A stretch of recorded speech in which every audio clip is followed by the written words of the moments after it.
বন্ধুরা, আমরা এমন একটা সময়ের মধ্যে বাস করছি যে সময় আমরা মাথার ঘাম পায়ে ফেলে বিশ্রাম করি। যদি বিশ্বাস না হয়, ফ্যান না চলে একটু বসে দেখুন, মাথার ঘাম কোথায় কোথায় পড়বে নিজের চোখে দেখতে পাবেন।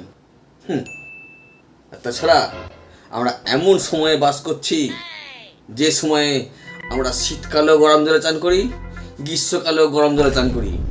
শুধু পার্থক্য এটাই, শীতকালে মা বা বউ গরম জল করে দেয়, আর গ্রীষ্মকালে ভগবান গরম জল করে দেয়। আর এটা কী দিন পড়লো! আরে গরম যে সে মানে ঠিকঠাক পড়াশোনা করছে না।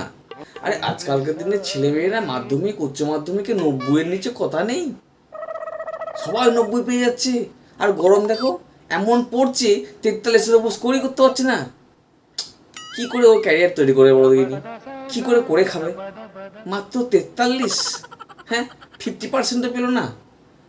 কিচ্ছু হবে না গরমের দ্বারা। ও এমন পড়ছে গরম, ও কিছু করতে পারবে না লাইফে।